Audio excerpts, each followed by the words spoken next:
Kwa kaunti ma Kajiado tere nyake kaunti ma Migori kama skund primar mar Kitere sub county Marongo oyudo sir mar omenda maromo siling milion 1 ka owuok kuom riwruok mar Safaricom Foundation. Konyno kambi mar Safaricom chiwo madhialo Kefas Okoth ma en jaloch mar omenda maromo siling milion 5 e piem mar Shinda Mamili kama bingwa.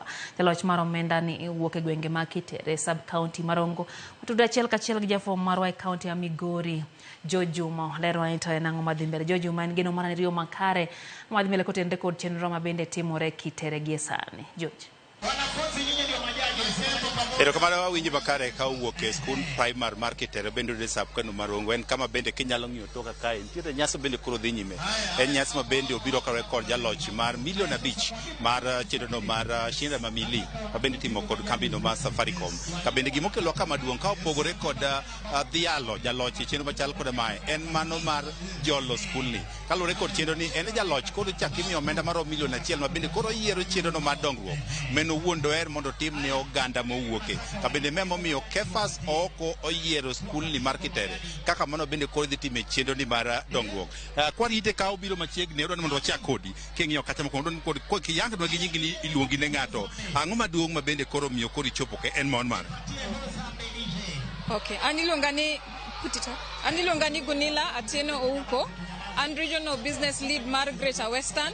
Mano kao karibu 10 counties.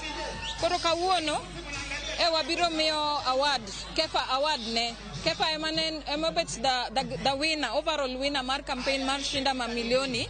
Koro enemo win 5 million shillings. Koro ei campaign no imi ibe 1 million shillings mondo tim go community project. Koro Kefa no yiero mondo duog kuma no some ma en kae emobiro mondo miye. Koro in addition to 1 million no omede 1.3 million ma wabo keto pi mar tangi nikech nitie shida mar pi e school bas wabo renovate classes all katasi mar Kefa.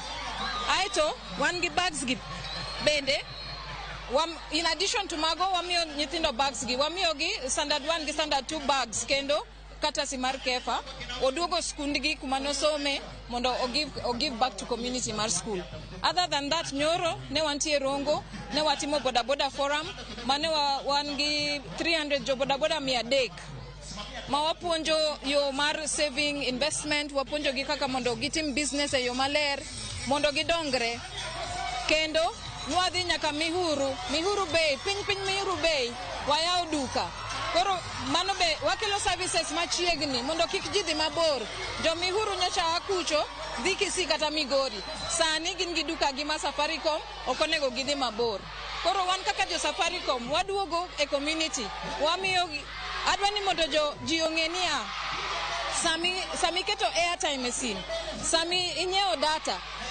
Mano duogoni e yo mar community project. Duogoni koro adwani mondo jite sama gidonje Safaricom ging'eni i contribute ne community ni be. Koro mondo wa continue kodgi gi continue kodwa bas one waduogo e community wamiyo waduogo wa return back to the community. Kawe ithuolo mana machuok piyo chenro mage mutime sikul ka gin mage minyakwan mitimo kod omenda ni to chakore karang'o michako time chenro gi. Koro e school kae wabo keto nigi pi mar tangi aito wabo repair nigi classes. Bas on Saturday wan gi medical camp kae. Kanti ng'ama ok winj maber ng'ama tuo biya kae wabo thiedhi nono. Ibi wapimi nono wang'iyo ni shida mane ma in go aito wathiedhi nono kaka Safaricom. Erokamano wakao pache japuonj atieko kodi erokamano ahinya atieko kodi japuonj king'iyo kata mana mapiyo chenro mikelo ni e skul kae nitie chenro mar pi gi mar classes. Magi gik mudwaro ahinya tere kaka gidhi konyou kaka skul ni kolore kod chenro kod ikelo kod kambi mar Safaricom. Erokamano ahinya mokwongo erokamano Nyasaye kuom miyowa project ni.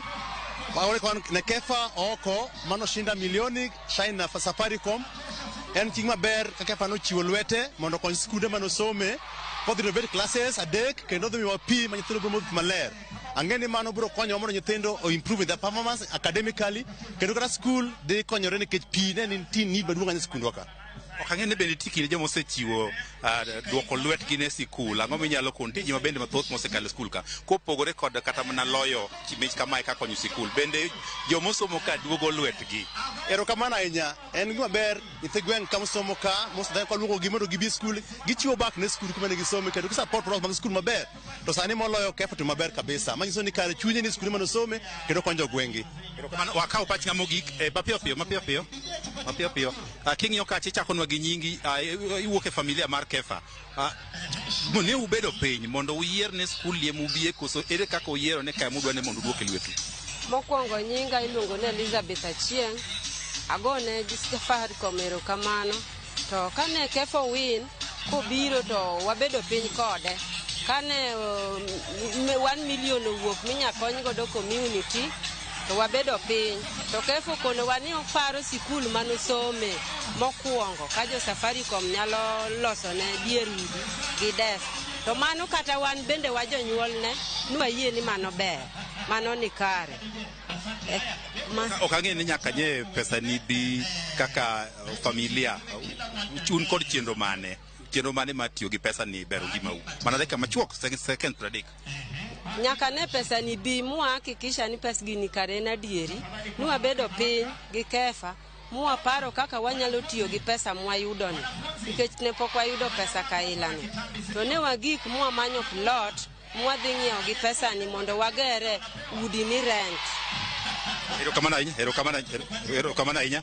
Kinyalo winjo mago moko kuom jogo bende nyaka salo chopo kae winjo kwa wuoyo kod jokanyo mag kambino ma Safaricom wawuoyo nyaka gi japuonj maduong' mar skul ma bende oyango ni chenro ma bende nyaka sani koro oyier kod Kefa ma bende jaloch mar $5 million. Gin mokuom chenro bende kaka sikul gisebedo ka girito to ahinya kotende kaka mano mar pi ma iwacho ni skul osebedo ka bende ka onge kod pi kuom kinde malach ka gin kwedi ne chenro bende koro idhi tim kod kambino ma Safaricom ma bende koro omenda michiwo bang' pialo Kefa ma oyudo omenda mar $5 million dhi konyogi ahinya ka bende kata klesegi wan thoth klesegi ma gintiere gin magwa bende oti ka bende batha ka en achiel kuom klese mwaneno ma bende koro omenda ni dhi tigo mar losogi kata mondo gibed mano makare bende koro nyalo neno ne chenro mag somo koro bedo makare kama pod wantie kan dwa wuoyo kod jaloch kata kamano chal ka gima pod entie kod dich kacha ka bende kinde mabiro yudo twak kode mondo wuo kode to ang'o momiyo noyiero sikul mana ka nikech ka ema nosome to lek mane bende entiere godo sama ne joma ng'eny samoro kodo pesa nyalo paro dhi kata mane dhi kanisa jomoko paro sikul en ang'o miyo noyiero sikul moko yiero kuonde mamoko ma bende nokono ka mondo koro bi oket chenro mar dongruok ma bende koro iyawo ayanga kata isidho ayanga odiochieng' ma kawuono. Nainya Juma en gima kare ka oganda dok pacho kendo rango kuonde go mbene ne gisome kendo en geno marwa ni kony makamano biro jiwo somo e gweng'o ma Kitere. Asante sana. Kwa mga juang don bura mar Ford Kenya.